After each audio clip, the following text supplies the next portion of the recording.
Vamos lá agora ver esse vídeo que ficou muito bom. Já vi esse vídeo, tá, pessoal? E eu acho que eu vou só... Eu não vou ter quase nada pra adicionar, porque o roteiro tá maravilhoso desse vídeo. Tá muito bom. Isso aqui, Laura Sabino, você fez o resumo do canal Teclas. Tem basicamente um pouquinho de todos os vídeos do canal Teclas aqui, tá muito legal. Vamos ver como bilionários destruíram a internet, beleza?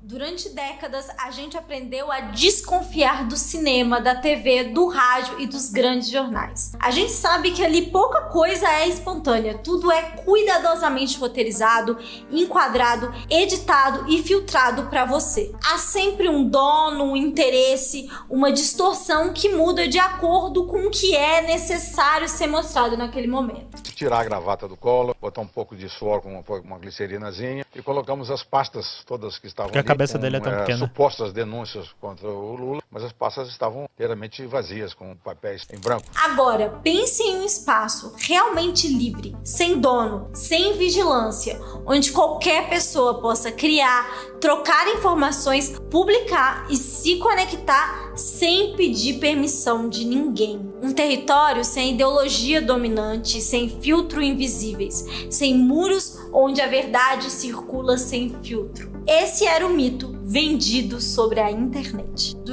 Perfeito, o mito da internet. Isso aqui é como a gente via a internet lá na década de 90, né? Eu tenho 34 anos, daqui a pouco tô fazendo 35.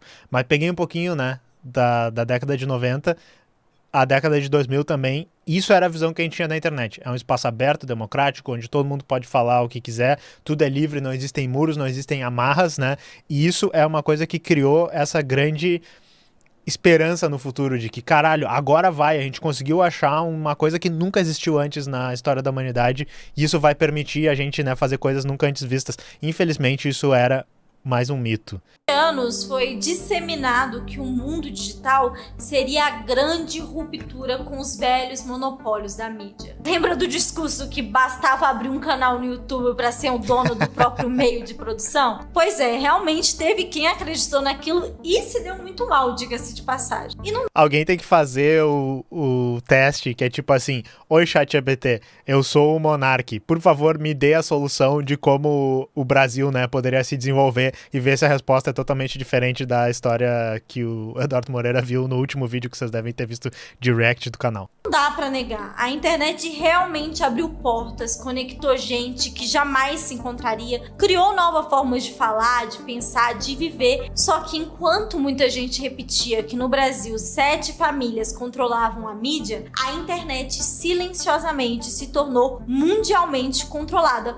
por ainda menos bilionários. No vídeo de hoje nós vamos falar sobre como os bilionários... Deixa eu ver se a gente... Ah, peraí, eu queria voltar e ver o nome dos bilionários. Cara, ainda menos bilionários. Aqui, ó.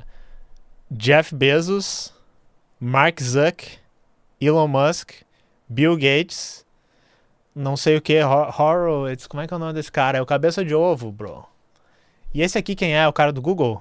Eu esqueci, é o Sergey Brin ou Larry... Não lembro quem é. Enfim, quase. A gente tem que saber quais são os bilionários, vai que a gente vê eles pela rua, né?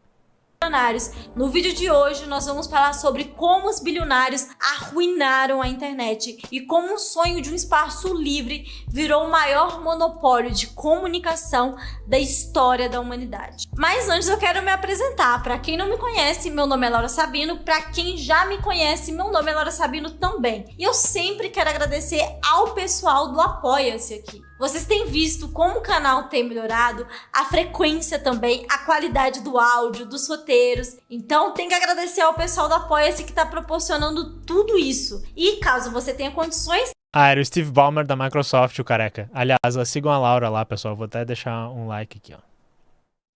Entre no Apoia-se e vem ajudar a construir esse canal com a gente. Se você já é de casa, bora se inscrever no canal, seus arrombados, hypar, porque a gente tem um pacto de comentar no mínimo 3 vezes para fazer com que esse vídeo chegue até mais pessoas. E também para tentar fazer o canal chegar finalmente nos 300 mil, porque eu não aguento mais, gente. Enfim, sem mais delongas, bora pro vídeo.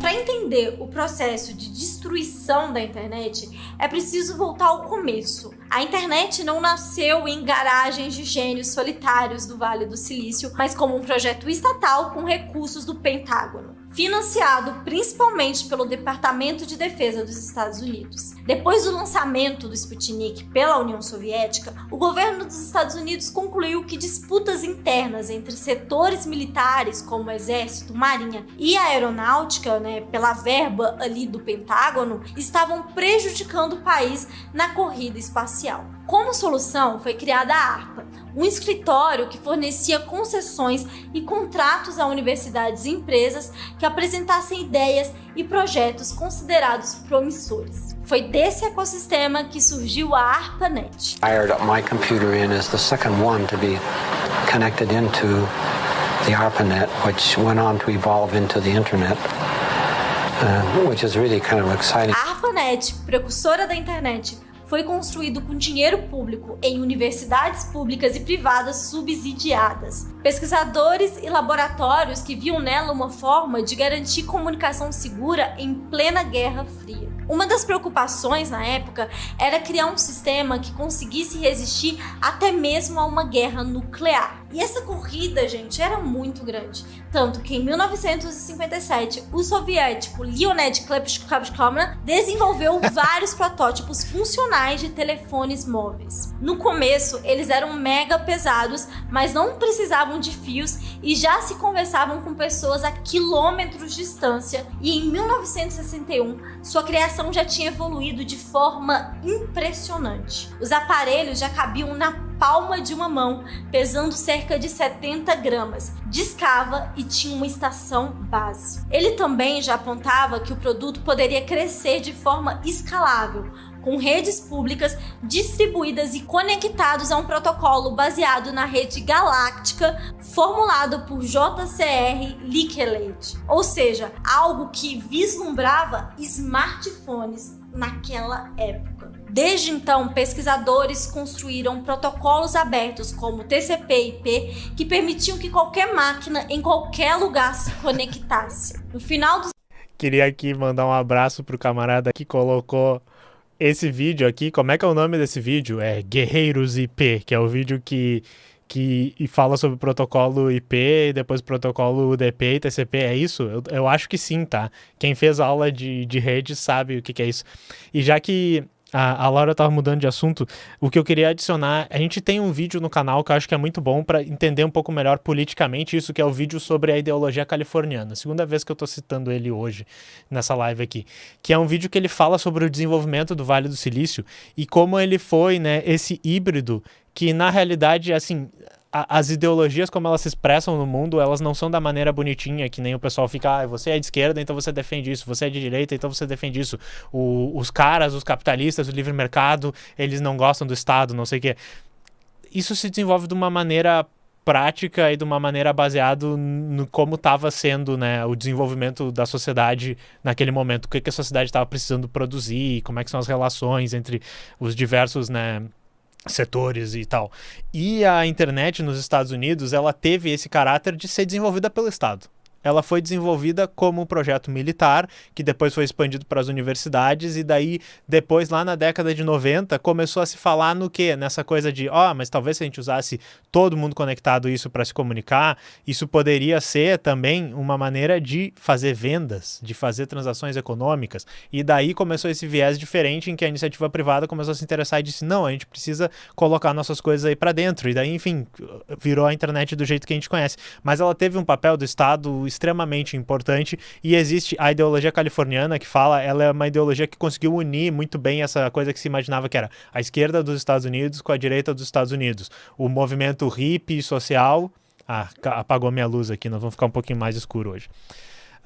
E o movimento dos libertários, ultraliberais dos Estados Unidos. Então, enfim, fez bastante sentido isso, e foi a maneira como se desenvolveu nos Estados Unidos. Então, algumas pessoas vão dizer a internet é a maior expressão do livre mercado e o mercado de ideias e a livre expressão, e algumas pessoas vão dizer isso é um projeto do Estado mostrando que o investimento estatal é necessário para o desenvolvimento da tecnologia, e ambos são verdade. Vejam esse vídeo e a gente explica melhor, tá? Então, tentar sair um pouco do pensamento binário para tentar entender como as relações do que acontece mesmo na realidade são difíceis, mas que a gente pode, analisando materialmente, historicamente as coisas, conseguir ver exatamente o que estava acontecendo. Peraí, a internet foi criada para fazer vendas online? Não foi criada para fazer vendas online, mas ela acabou sendo usada para fazer vendas online, tá? Ela acabou sendo usada, inclusive isso é uma coisa muito interessante, tá? Eu tô me interrompendo aqui, mas acho que é interessante dizer. Tinha uma ideia no início lá da internet, quando estava começando a ser usada para isso, que talvez a gente poderia pensar assim, olha, como parte do protocolo da internet, a gente poderia cobrar por toda a transferência de dado. Tu poderia fazer o download de uma música e ele ia contar quantos bytes está baixando, e ele ia te cobrar por bytes baixados, ele ia te cobrar por acesso no site, a gente ia botar pedágios em pontos da internet pra gente cobrar e fazer isso não sei o que. A gente pode, ter diversos provedores que cada um vai poder cobrar do jeito que quiser, aquela questão da neutralidade de rede, que é uma briga que a gente tem, que quer dizer assim, tudo na internet é tratado igual, todos os dados são tratados de maneira igual. A decisão inicial de deixar como um espaço livre, que era um espaço com muitas coisas gratuitas, que não tinha esses pedágios e tal, permitiu que a internet se desenvolvesse e virasse esse espaço aberto de comunicação e democratização.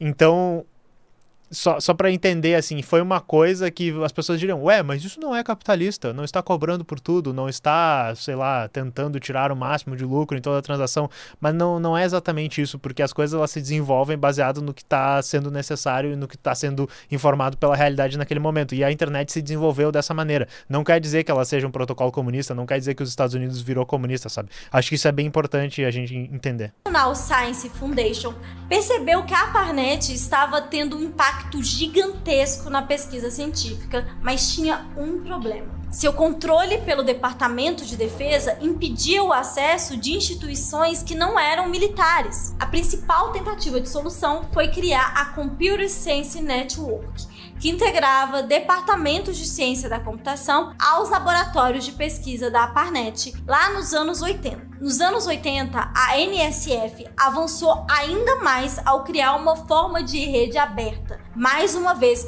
com forte investimento estatal e público, universidades e subsídios. A internet se expandiu e se aperfeiçoou. O código era aberto, o protocolo padronizado e qualquer pesquisador ou estudante podia contribuir com ideias e ferramentas. Foi nos anos 90 que a NSF começou a buscar fontes de financiamento fora do governo. Eles conseguiram formar uma empresa sem fins lucrativos, a ANS, que representou.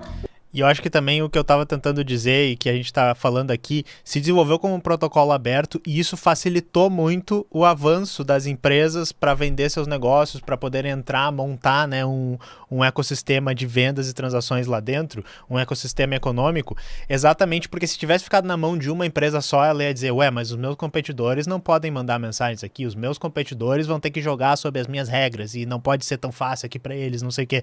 E ao invés de ser assim, foi um negócio criado no governo para pensar numa maior interoperabilidade no sistema distribuído, e daí depois a iniciativa privada pegou isso e usou, porque o papel do governo no desenvolvimento capitalista, ele é isso, o papel, né, do Estado, a gente pode falar, é permitir o maior desenvolvimento das forças produtivas dentro daquele país, e foi isso que eles fizeram com essa pesquisa, e por isso que vale a pena investir, né, mesmo dentro do capitalismo, em pesquisa, na NASA, nas universidades, todas essas coisas, porque isso vai gerar desenvolvimento econômico e novas soluções.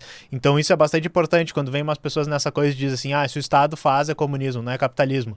Se o Estado faz é ineficiente. Não, pessoal, a internet é a prova de que eles misturaram, né, de uma maneira bem interessante e bem adaptada à realidade dos Estados Unidos, isso para criar uma coisa que acabou virando uma revolução comunicacional no mundo inteiro, né? E hoje nós estamos, pelo menos aqui no Brasil, na Europa, nós estamos dentro dessa internet no modelo que foi criado dentro dos Estados Unidos, porque em outros lugares do mundo a coisa é um pouco diferente, né? Como, por exemplo, na China, a gente pode imaginar.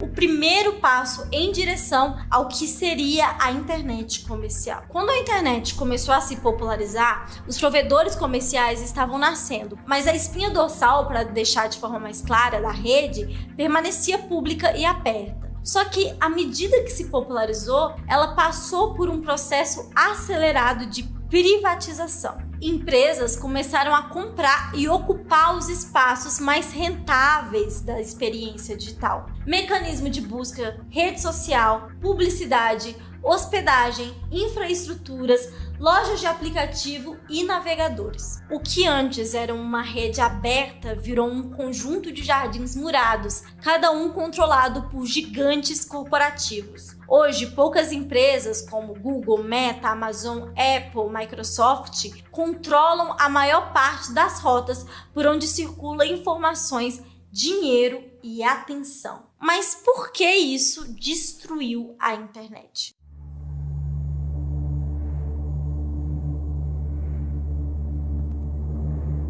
Tem um texto do Karl Marx que é um clássico, onde ele escreve sobre o cercamento no debate do roubo de lenha. E nele, ele descreve um processo histórico em que os espaços antes comuns e públicos, como florestas, campos e áreas de uso coletivo, passaram repentinamente a serem privatizados. Aquilo que durante séculos se podia coletar lenha caída, onde se podia pastorar animais ou simplesmente circular livremente, virou propriedade exclusiva dos novos donos de terra, que inclusive... Olha que legal. Primeiro que, assim, muito legal eles trazerem esse texto do Marx. Era um dos 3 álbuns do Marx que eu deveria ter citado quando me perguntaram, né?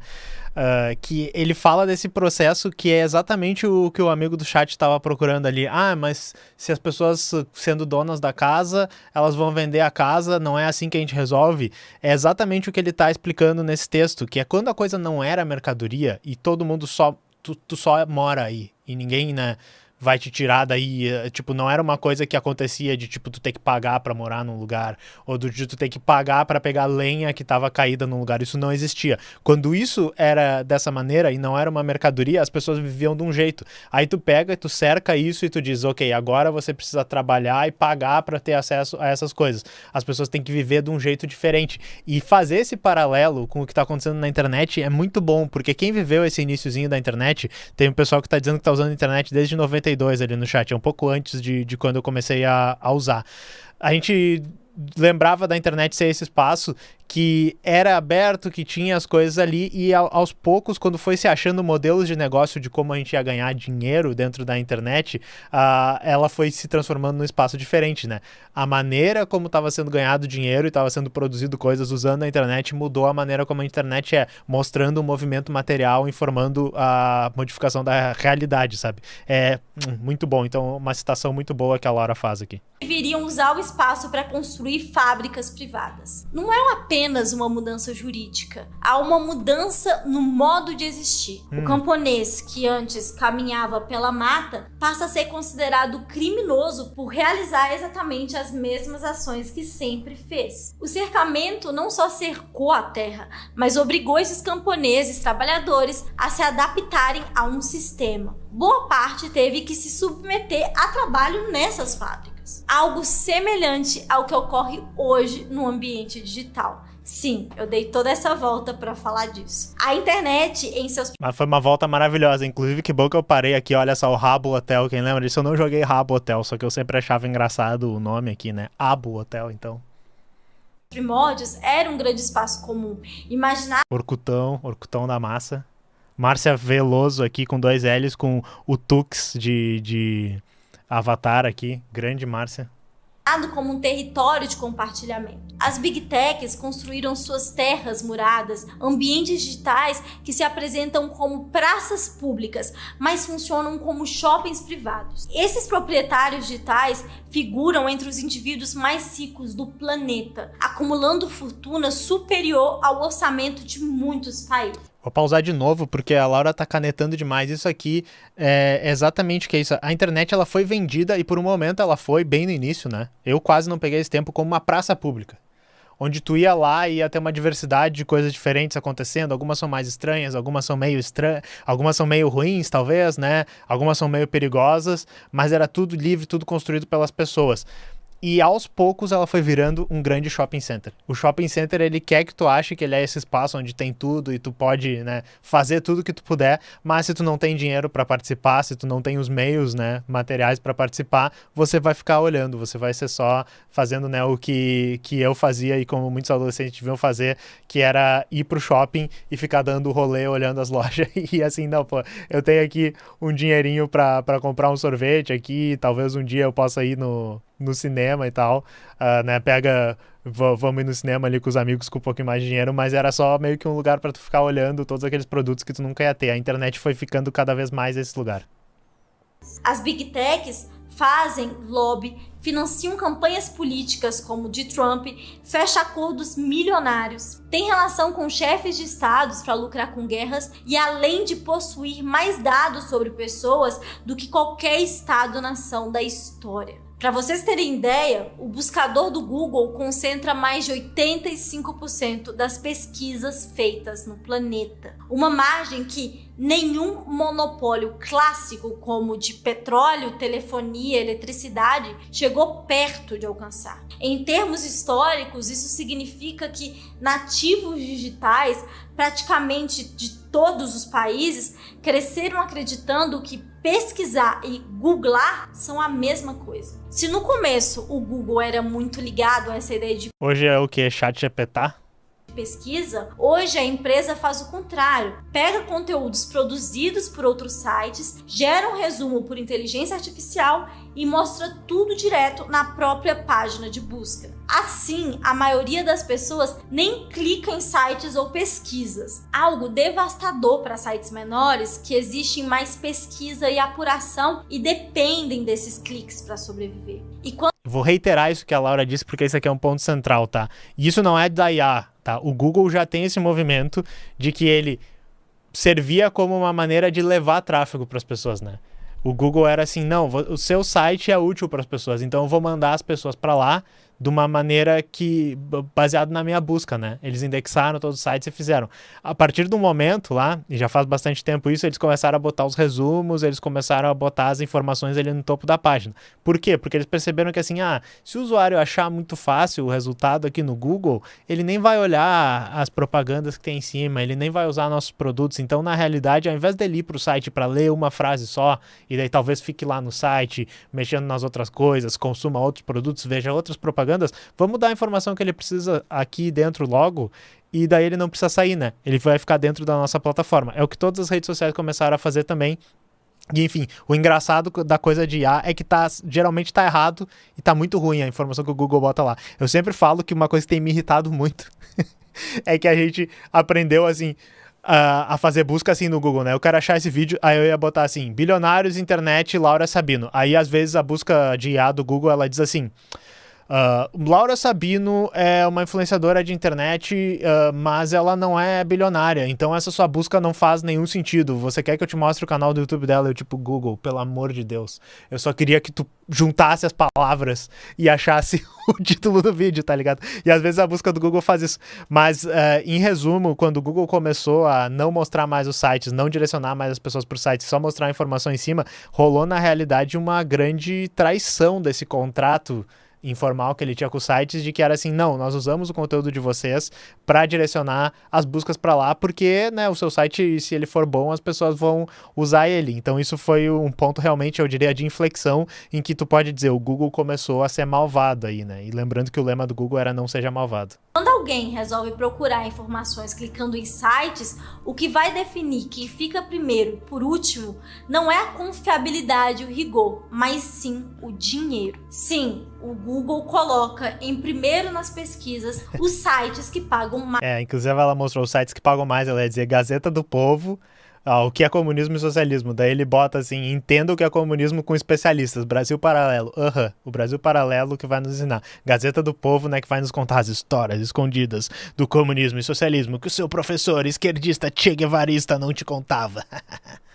Independente da qualidade da informação. Vocês já devem ter visto vários políticos dizendo para eleitores darem um Google Dá o Google em casa. Isso acontece justamente Dá o cu em casa, tá ok. porque eles sabem o que aparecerá nas primeiras buscas, já que parte das campanhas políticas tem sido comprar bons posicionamentos de palavras-chave no Google. Outra coisa que nós precisamos falar é sobre os anúncios. Dos anos 2000 para cá, a forma como os anúncios circulam na internet, mesmo em sites menores, também mudou muito, mas segue sendo dependente de número de acessos e de interações, o que faz com que o modelo atual do Google sufoque os pequenos. 90% desse tipo de anúncio na internet são do Google hoje em dia. E se você tem um site e não coloca os anúncios do Google ali, quando alguém vai procurar pelo seu site lá no buscador do Google, provavelmente não vai encontrar, vai ficar enterrado lá dentro da busca do Google. Isso porque mesmo... Isso é interessante, ele falou, eu acho que eu nunca tinha falado isso, nunca tinha pensado sobre isso, mas eu sempre falo no contexto do YouTube, tá? O que eu digo pra vocês? Se o seu canal não é monetizado no YouTube, provavelmente ele vai ser menos mostrado. Por quê? Porque o YouTube estaria gastando banda dele, estaria gastando processamento do serviço dele para mostrar um vídeo que não está mostrando propaganda, não está ganhando dinheiro em cima. Então, o YouTube ele tem uma preferência de mostrar vídeos que estão monetizados para as pessoas, e por isso que é importante, tá? Essa é a minha desculpa para dizer que tem propaganda no meu canal e para poder tirar a renda do meu canal também. Mas pensem sobre isso, e o cara tava falando ali, se o seu site não mostra propaganda do Google também, o Google ele tem um incentivo menor para meio que mostrar teu site. Vocês já pensaram nisso? Então tem isso, né? Só que isso também, se o Google fizer isso na prática, eu não sei se eles têm documentos mostrando isso, isso é uma quebra da promessa de que o Google tá te dando a melhor busca possível, o que a gente já sabe que é verdade, que nem vocês estavam dizendo, né? Tu bota Laura Sabino bilionário, ele diz, não, Laura Sabino não é um bilionário, tá ligado? Como o primeiro resultado. Deixa eu ver aqui o superchat. Teclas, às vezes, pensa em fazer uma central do bem e fazer um hard news de joguinho de esquerda, acha que a internet precisa disso, tipo, tu vai estar lá jogando o Metroid Fusion, e daí tu vai estar assim, aconteceu o Nepal lá, aconteceu a coisa, é isso? Tenta fazer aí, eu acho que é uma boa. Eu acho que tem espaço ainda para muito conteúdo, principalmente de tecnologia, notícias e esquerda, né? É incrível como tem poucos canais. Eu tô incentivando o pessoal a fazer. Quando uma situação usa, sei lá, a Google AdSense, ela ainda está presa, já que a empresa domina toda a cadeia: compra, venda, leilão, distribuição e mediação de anúncios. É como se o Google fosse ao mesmo tempo a rua, o mercado, a banca e o fiscal que decide quanto vale cada anúncio e quem merece recebê-lo. Perfeito. Hoje, mesmo que um site use outra empresa para exibir anúncios, é muito provável que essa empresa também dependa de dados, leilões ou tecnologias do próprio Google. Ou seja, você pode até achar que não usa o Google AdSense, mas o Google AdSense continua usando você. Essa centralização cria um efeito perverso que nem a ditadura mais brutal da humanidade teve capacidade. Pense comigo, se o Google decide quais sites recebem tráfego, sua posição na pesquisa e quais vão ser engolidos pelo esquecimento, na verdade o que estamos falando é que ele controla o fluxo de visitas e automaticamente o fluxo de dinheiro que entra ou sai de um veículo de comunicação, inclusive de veículos tradicionais grandes que hoje a maior parte tem sido obrigada a migrar para o digital. No fim das contas, o Google não monopolizou apenas publicidade, ele monopolizou a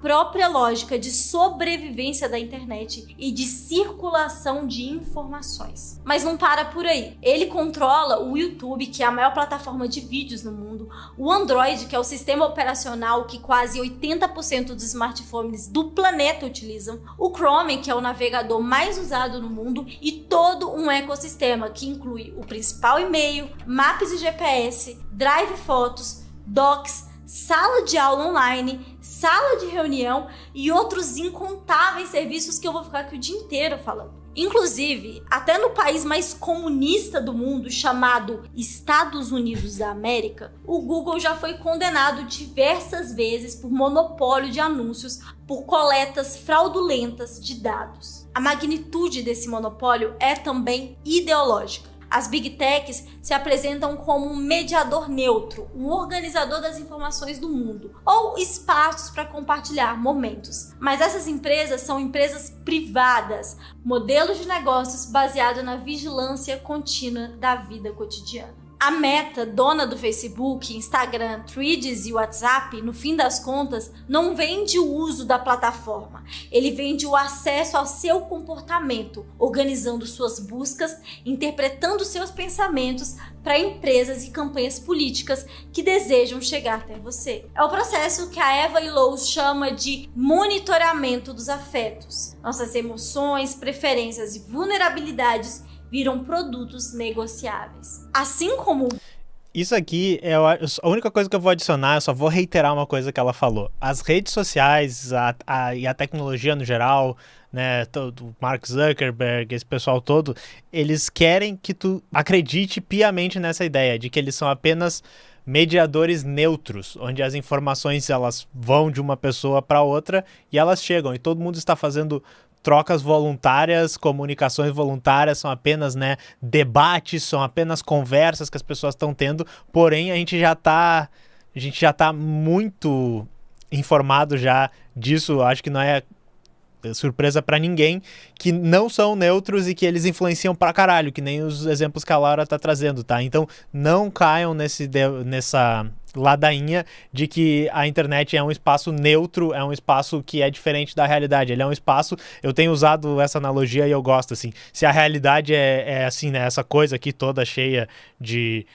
subidas e descidas e tal, a internet ela não é um espaço voando por cima, ela é mais tipo um tecido que cai sobre a realidade e é adaptado por toda a realidade. Então a internet, as questões da internet no Brasil, elas vão ter a ver com o Brasil, os interesses que existem na internet do Brasil vão ter a ver com os interesses econômicos que existem no Brasil, com os interesses de outros países que precisam influenciar o Brasil, como por exemplo os Estados Unidos, eles têm. E como essas empresas estão nos Estados Unidos, isso vai ser muito influenciado, sabe? Então não caiam nessa ladainha, eu sei que vocês não caem, eu sei que vocês já estão carecas de saber isso, mas é muito, muito, muito importante frisar isso para quem talvez ainda não tenha se ligado, que não, a tecnologia, as redes sociais, a internet não é um espaço neutro. Google, o Facebook já pagou diversas multas justamente por vender dados de seus usuários e por interferirem em campanhas e plebiscitos. Mas se a multa para o crime para um dos homens mais ricos do mundo é fiança, então não é crime, né? Mark Zuckerberg segue financiando campanhas contra a regulamentação da internet no mundo.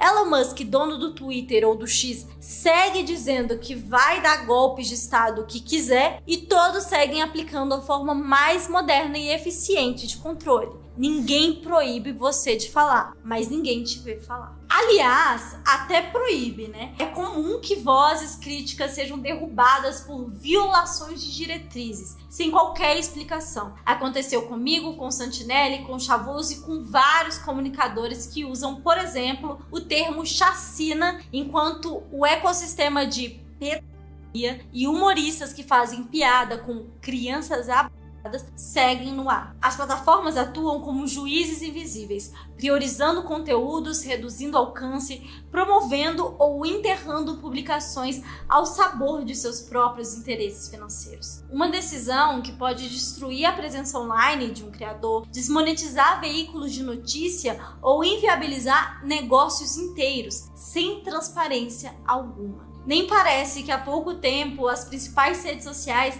eram voltadas de forma comum para achar pessoas parecidas, estéticas agradáveis ou participar de comunidades como Abra a Geladeira para Pensar ou Lamba a Tampinha do Danone, como no finado Orkut, onde o funcionamento era transparente e a lógica era buscar a coletividade, o que te torna parte de algo. E como quase...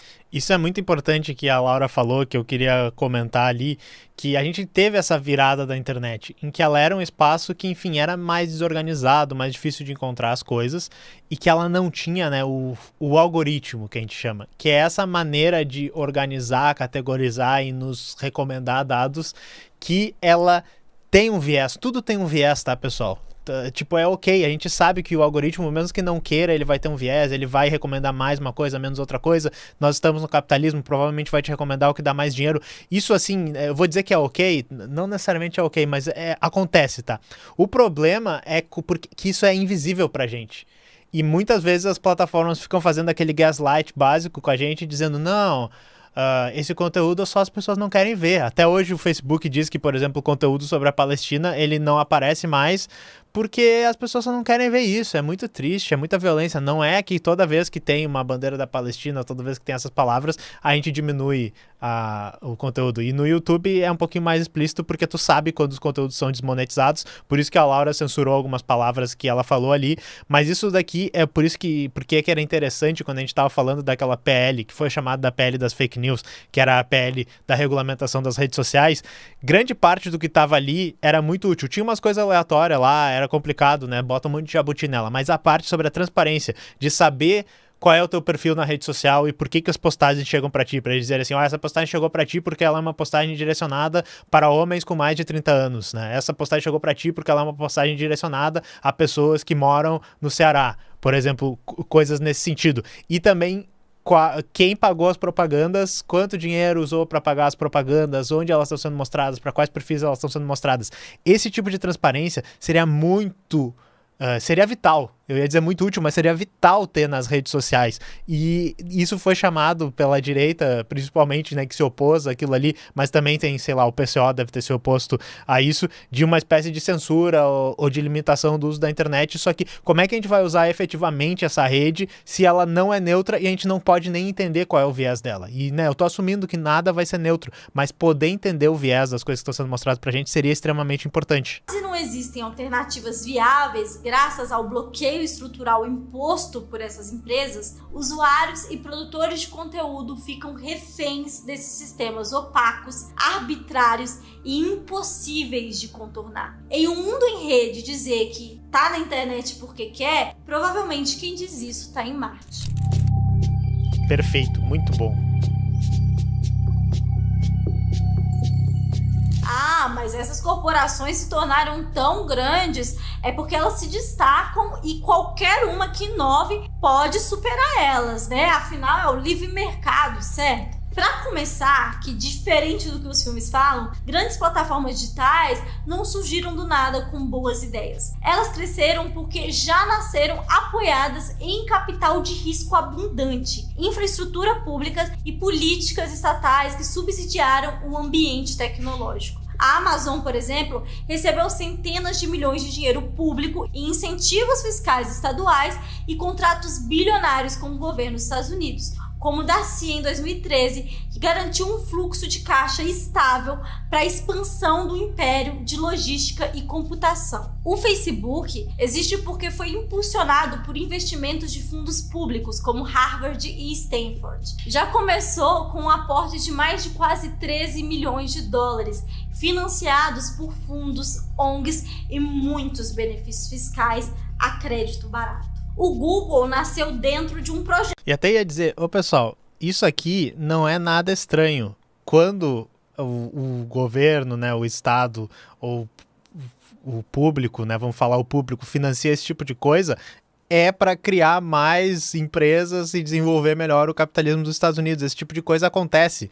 Não é assim, sabe? Tipo, olha só, o cara acredita em livre mercado e ele deixou a empresa ser financiada por dinheiro público. Que idiota, dá zero para ele. Não, meio que essa é a ideia, tá ligado? A definição de neoliberalismo não é a total isenção do Estado do mercado e deixar o mercado fazer tudo. Na realidade, é a intervenção do Estado para gerar mais mercados que vão poder ser ocupados pelas empresas privadas. Então é tipo isso, assim, tu vê assim, essa coisa aqui as pessoas não tratam como mercadoria ainda. Isso aqui não é um produto. Nossos dados, por exemplo. Nossos dados não eram um produto até, sei lá, a década de 80, talvez. Até tinha institutos de pesquisa, as empresas coletavam isso para tentar entender coisas, mas não existia um mercado de troca dos nossos dados entre as empresas que nem existe hoje, que baseado no monitoramento e no capitalismo de vigilância que começa a aparecer ali com a internet. Hoje isso existe, é um mercado novo, tá? Então, quando o Estado ele interfere para que isso aconteça, ou ele não interfere para deixar isso aparecer, o Estado ele tá sendo liberal, ele tá sendo neoliberal na realidade. Isso é uma coisa importante. Eu não gosto desse joguinho de dizer, defende livre mercado, mas a Google recebeu dinheiro público. O cara tá ali, foda-se, sabe? Eu sou apenas aqui um defensor de livre mercado que não me importo com esses joguinhos de hipocrisia que tu quer jogar na minha cara. Projeto financiado pela National Science Foundation, a NSF, que eu falei lá atrás, uma agência federal. E o YouTube só se tornou sustentável porque foi comprado pelo Google em 2006 por 1,6 bilhões, dinheiro que veio diretamente de publicidade online, criada a partir de uma infraestrutura de pesquisa financiada com recursos públicos. As plataformas mais recentes seguem a mesma lógica. A OpenAI, antes de se tornar uma empresa bilionária, recebeu investimentos gigantescos de empresas privadas, sobretudo da Microsoft, além de se apoiar em décadas de pesquisa de inteligência artificial financiadas por universidades públicas, laboratórios governamentais, a DARPA, a NSF e programas militares. Mas se ainda assim você confia no livre mercado dentro das Big Techs e sua boa ideia prospere, se prepare para o boicote. O caso do Snapchat é emblemático nesse caso. Quando a plataforma inovou com stories e mensagens rápidas, a Meta tentou comprá-la. Diante da recusa, simplesmente copiou a funcionalidade e implementou dentro do Instagram as mesmas coisas. Doce vingança do Zuckerberg. Tendo a compra rejeitada e um app que tentou rivalizar chamado Poke fechado, ele copia descaradamente a função Stories. Em agosto de 2016 lança o Instagram Stories, uma coletânea de postagens na vertical de poucos segundos que somem depois de, olha só, 24 horas. Isso praticamente destruiu o Snapchat, que hoje só existe em poucos lugares nos Estados Unidos. Aparentemente, em alguns países da Europa, o Snapchat ainda tem força, né? Mas é exatamente isso. O Mark Zuckerberg disse, essas não querem vender a empresa para mim, quem sabe o meu produto que é mais popular e que tem muito mais alcance só não copia exatamente o que o produto de vocês fazem.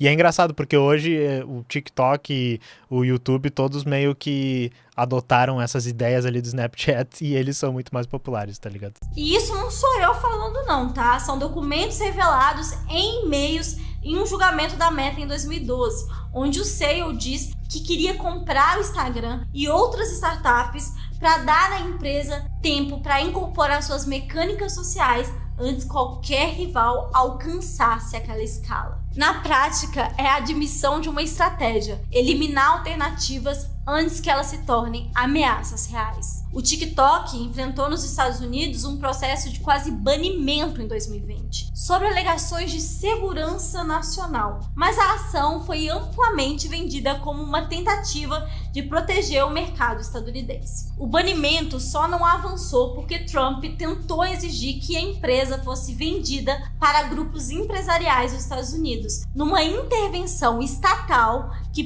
pouco tinha a ver com soberania e muito com concorrência. Parte dos dados do TikTok agora são armazenados nos Estados Unidos. E lá estava o dono do Snapchat, da Meta, do OpenAI, do X, da Amazon e do Google sentados na primeira fileira da posse E outra coisa, eu não sei se ela vai chegar a falar aí, mas sim, o Trump queria que o TikTok vendesse para uma empresa dos Estados Unidos. Microsoft queria comprar, a Oracle queria comprar. Eles não conseguiram, porém eles já tinham um trato de que os servidores do TikTok tinham que estar dentro dos Estados Unidos e a Oracle estava lá. Com esse negócio do banimento que aconteceu logo quando o Trump estava assumindo pela segunda vez, eles conseguiram, fizeram alguma coisa ali por debaixo dos panos. Nós temos um vídeo falando sobre isso também, que é o vídeo sobre o Larry Ellison, que é o CEO da Oracle, e agora a Oracle opera o algoritmo de TikTok nos Estados Unidos. O que isso quer dizer exatamente, a gente não sabe, mas provavelmente agora os Estados Unidos têm controle sobre o TikTok rodando nos Estados Unidos, né? Talvez sobre no mundo inteiro, porque o que não é TikTok é outro aplicativo, né? O que não enfim, os Estados Unidos agora controlam o TikTok e é a Oracle do Larry Ellison. Temos um vídeo aqui no canal falando sobre como a família dele também está controlando vários canais e jornais e estações de TV lá nos Estados Unidos também. Presidencial de Donald Trump. Mais uma vez mostrando seus interesses, suas intervenções em países que querem regulamentação, inclusive apoiando medidas econômicas contra o Brasil. Imagina quantos aplicativos novos, quantos avanços estão sendo barrados por lucros, quantas plataformas úteis estão sendo barradas antes de ver a luz do dia, porque as Big Techs boicotam, já que eles são os jogadores, os árbitros, os donos do estádio, do gramado e das regras. Quem poderia prever que no capitalismo as coisas tomariam esse rumo, não é mesmo? Promissor esse título, hein?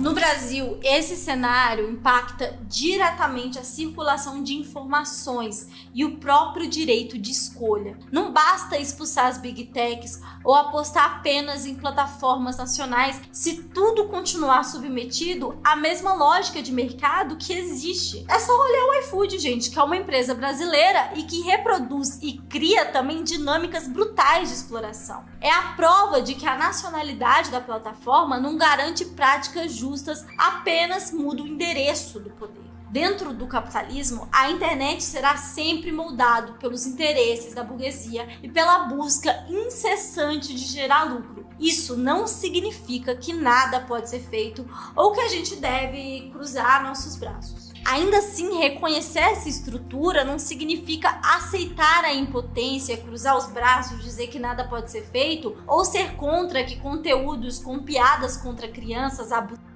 sigam mantidas no ar. Sim, PCO, eu tô olhando pra você. A intensidade dessa captura da internet por conglomerados depende da correlação de forças. É preciso aproximar que pesquisas, tecnologia e produção fiquem mais próximas de avanços tecnológicos e não subordinadas ao lucro. É por isso que discutir regulamentação não representa um rebaixamento da pauta, pelo contrário, é uma disputa fundamental pensar em um modelo de internet pública, estatal e debater soberania de dados, de acesso, de narrativa. Para nós marxistas, a meta final pode ser a superação do Estado, mas compreender seu papel atual, suas tensões e contradições é essencial para agir no presente, porque senão a gente vai ficar só pensando no que poderia ser no futuro. Denunciar o poder das Big Techs, apoiar medidas que limitem seus abusos e disputar qual internet está sendo moldado é, antes de tudo, disputar qual sociedade a gente também está ajudando a construir. Porque no fim, a internet não nasce como algo para melhorar a vida das pessoas, mas ela pode se tornar em outro sistema. Espero que tenham gostado do vídeo.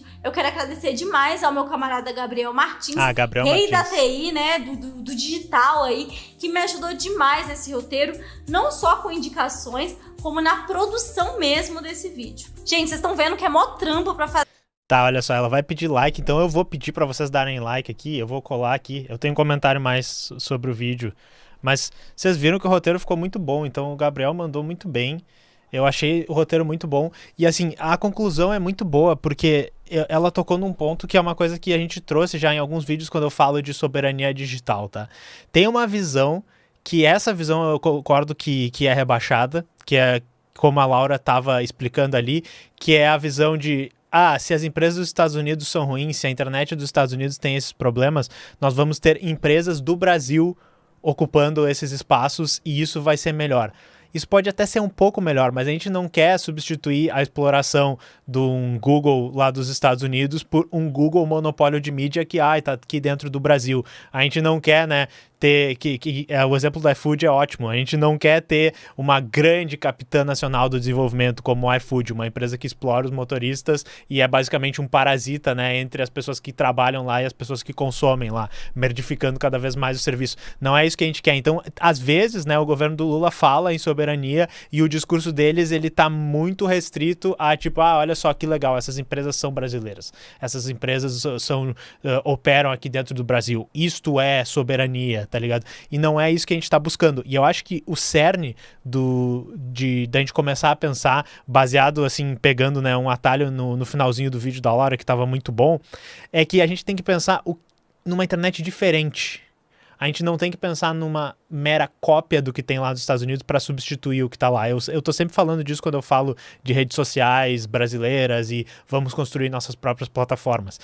A gente tem que construir nossas próprias plataformas e vai ser muito importante. Mas quando a gente pensar nisso, a gente tem que pensar no que a gente está tentando resolver, no que a gente precisa aqui. E não simplesmente dizer assim, nós precisamos sair do Google, então faz um Google 2 com servidores dentro do Brasil, constrói exatamente a mesma coisa e começa a usar isso.